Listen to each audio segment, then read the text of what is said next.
삼위 예수님. 네, 오늘은 대림 제2주일입니다. 네, 지난주에 초 하나 대림초가 켜졌는데 벌써 두 번째 초가 켜져서 주님이 이제 오시는 그런 날이 점점 다가오고 있음을 알려주고 있습니다. 눈 깜짝할 사이에 또 이 네 개 초가 다 켜질 거예요. 그래서 금방 이렇게 시간이 지나가기 때문에 여러분들 이 대림식이 정말로 의미 있는 그러한 기다림의 시기, 또 그러면서 회개 보속의 그러한 시기로서 보내시면 좋겠습니다. 오늘은 대림 2주일이지만은 교회에서 오래전부터 인권주일로 우리 보냈고, 또 최근에 와서는 또 생명수호주일로도 같이 봉헌을 하고 있습니다. 네, 생명에 대한 이야기입니다. 사실 생명을 경시하고 왜곡하고 또 생명을 죽이고 이러한 비극적인 행위들이 옛날부터 계속 이어져 왔습니다만은 최근에는 이런 것이 더 우리 사회에 만연돼 가고 있고, 또 굉장히 지능화돼 가고 있고, 이런 시대에 우리가 살고 있습니다. 네, 이렇게 우리 삶을 죽음으로 몰아넣고 있는 이런 죽음의 문화가 우리 일상 안에 이미 내재되어 있고, 또 이것이 이렇게 만연이 되어 있다는 것을 우리는 체험합니다. 마치 코로나 바이러스처럼 우리 삶의 곳곳에 깊숙하게 이러한 죽음의 문화가 파고들어서 많은 사람들을 전염시키고 있어요.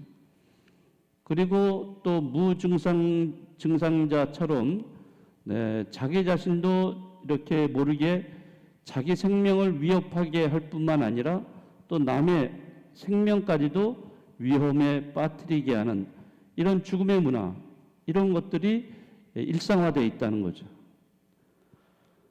예를 들자면 여러 가지가 있을 거예요. 최근에 그 낙태죄 폐지 때문에 상당히 태아가 위협을 받고 있습니다.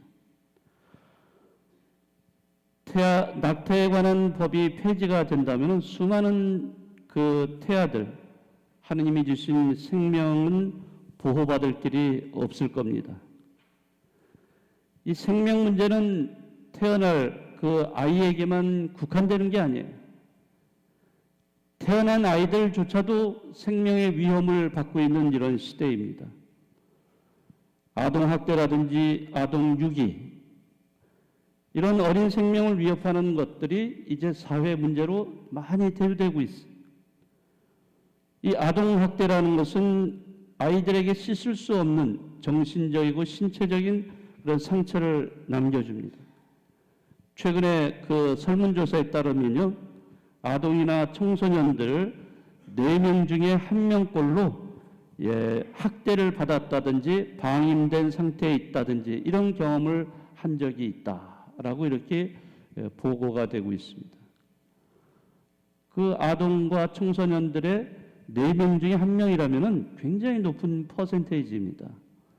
이런 아이들이 이렇게 노출이 되어 있는 거예요. 영아학대로 인한 사망도 굉장히 많이 늘어나고 있어요. 태어난 지 얼마 안 된 아이들인데, 그 부모가 케어를 하질 못해가지고, 케어를 하질 않고 이래서 사망에 이르는 경우도 많고요. 또 어린아이들만 남겨놓은 이런 방임 상태, 이런 것도 많습니다. 그것이 단적으로는 인천 사건이 있었죠. 그래서 그 아이들이 그 부모가 없는 상황에서 라면을 끓여 먹다가 화재가 나서 결국엔 어린이 하나가 죽은 이런 사건도 있습니다. 이거는 드러나는 사건이지만 드러나지 않은 일들이 얼마나 많이 있겠어요. 또 이러한 생명을 위협하는 이러한 사건들이 굉장히 진화되어 가고 있다는 것도 우리가 또 알게 되었어요. 최근에 N번방 사건, 이런 사건 여러분 뉴스로 많이 들으셨을 겁니다. 성착취 영상이 텔레그램이라는 메신저를 통해서 공유되거나 판매되는 이러한 디지털 성범죄 사건입니다. 이러한 디지털 성범죄 사건의 주범이 지금 20대 초반 청년이에요, 청년. 그리고 이것을 같이 함께하는 그런 공범자들이 대부분이 누구냐 하면은 10대 미성년자들이에요. 이런 청소년들이 또 청년들이 이런 디지털 성범죄를 일으키면서 정말로 잔인하게 피해자에게 엄청난 생명의 위협을 주거나 아니면 생명을 앗아가는 이러한 사례들이 빈번하게 일어나고 있다는 겁니다. 이런 디지털 성범죄자들은 하루아침에 만들어진 게 아니에요. 오랜 시간이 지나면서 누적이 되면서 이런 아이들이 청소년들, 청년들이 나오게 된 겁니다. 어릴 때부터 이런 디지털 영상에 노출이 너무나 지나치게 과도하게 되면서 그 문제가 생기는 거예요. 왜냐? 어릴 때 뇌가 성장을 합니다. 발달을 하게 돼서 그 어릴 때 발달된 뇌가 나중에 커서 어른이 돼서 죽을 때까지 그 뇌를 가지고 살아가는 거예요. 그런데 그 어린 나이에 너무나 많이 과도하게 영상으로 디지털 영상이 노출이 된다. 거기에 노출이 되어버린다면은 제일 문제 중에 하나가 바로 공감 능력을 상실하게 된다는 거예요. 이런 뇌에서 그런 공감 능력이 저하되는 이런 상태로 되면은 이제 그 아이는 점차 남의 고통이 무언지를 모르게 돼요. 남이 아파하고 고통스러워하는데도 불구하고 그거를 공감을 못하게 돼요. 그럼 그런 아이가 점점 자라서 청년이 되고 이럴 때 그런 아이로 인해서 이 사회가 굉장히 위험 사회가 될 수 있다는 거죠. 그것의 사례가 바로 N번방 사건이에요. 이런 사건은 갑자기 튀어나온 게 아니에요. 오랜 시간 이런 것이 누적이 돼서 됐다는 거. 그렇기 때문에 우리는 이러한 디지털 문화에 대해서 물론 좋은 점도 있지만은 부정적인 면, 역기능에 대한 것도 굉장히 심각하게 우리가 받아들여야 돼요. 또 그 이외에도 우리 일상화되어 있는 생명 경시 현상들이 너무나 많습니다. 그것 중에 가장 근본적인 것은 차별이 아니라 그것은 혐오로 나타나기도 하고 어느 때는 폭력으로도 나타나기도 합니다. 그래서 우리 사회에서 자주 그런 문제가 되고 있는 것이 갑질이에요, 갑질. 내가 너하고는 다르다. 나는 너보다 우월하기 때문에 내가 하라는 대로 해야 돼. 그 상대방을 지배하고 상대방을 마음대로 통제하려고 하는 이런 욕망으로 인해서 이 갑질 문화가 일상화되어 있어.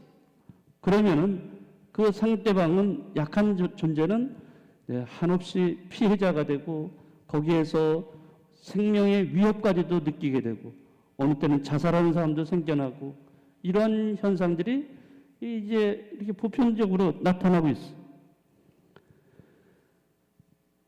또 뭐 우리가 여러 가지 또 예들이 있지만은 또 인종차별 같은 경우도 마찬가지죠. 백인이 흑인에 대해서 인종차별을 해서 흑인에 대해서 아주 하찮은 존재로 생각하고 내가 흑인을 마음대로 좌지우지할 수 있다는 그러한 교만함이 거기에 들어있는 겁니다. 우리나라에서 또 차별 중에 가장 아직까지도 그게 고쳐지지 않고 있는 것들이 중에 하나가 여성에 대한 차별입니다. 여러분들이 너무나 잘 체험하고 있겠지만은 이런 취업이라든지 임금이라든지 승진 이런 데 있어서 여성들이 차별받는 것이 너무나 아직도 이렇게 남아 있다는 거죠. 그것뿐이겠습니까? 또 독방 육아라든지 경력 단절이라든지 또 가사 일을 하는데 여성이 많이 거기에 돌봄으로써 해야 된다는 그런 인식, 이런 것들이 아직도 우리나라에 깊이 남아 있다는 거죠. 그래서 남성들과 비교를 하게 될 때 그 여성들이 매우 불이익을 당하는 이런 사례들이 너무나 아직도 많습니다. 물론 옛날에 비교해서 남녀 평등이, 동등성이 어느 정도 인정되고 있지만은, 그러나 양성 평등은 아직도 요원하지 않는가, 이런 생각이 듭니다.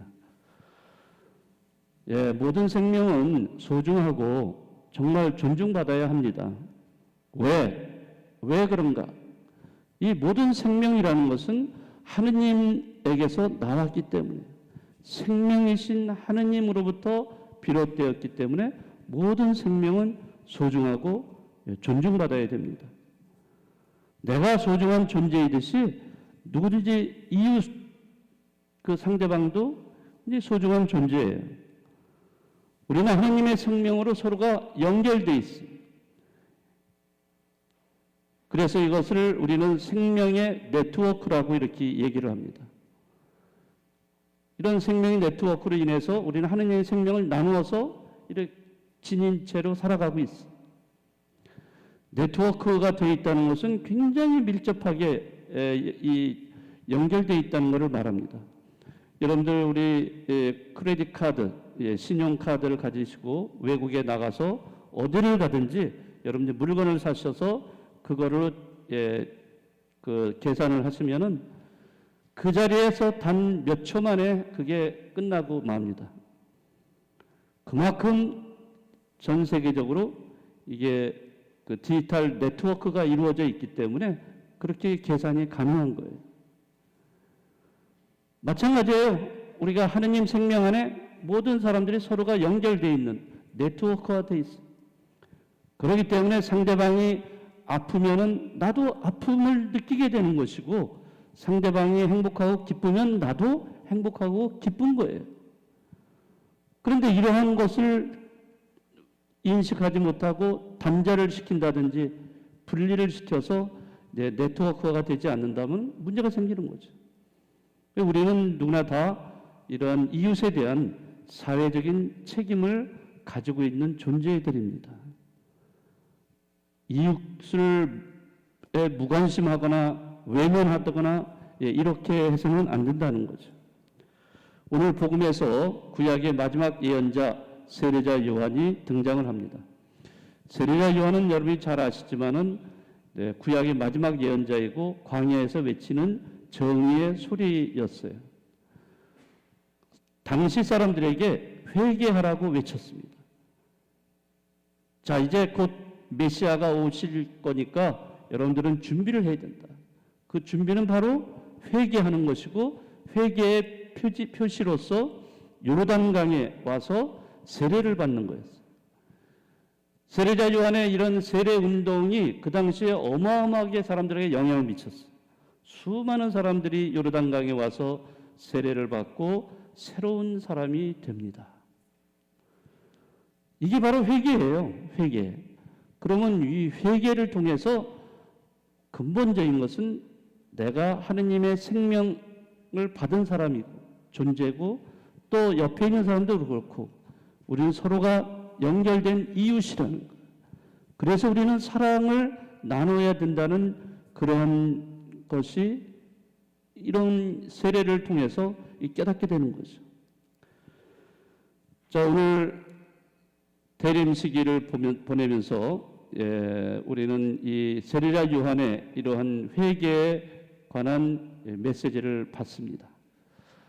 회개는 하느님 생명 안에 모두가 서로 연결되어 있기 때문에 우리는 이웃을 진정으로 사랑하고, 또 정말로 어려운 이웃들, 고통받는 이웃들을 보살피는 그런 사회적 책임감도 느끼는 그런 깨달음이 있어야 된다는 거죠.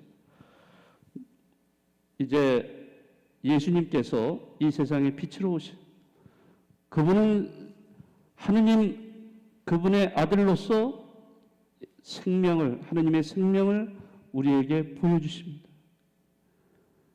우리도 이러한 하느님의 생명 안에 살아간다는 것을 깊이 깨닫고 정말로 이 이웃의 생명도 소중히 여기고 또 함께 모든 것을 나눌 수 있는 우리 자신들이 됐으면 좋겠습니다.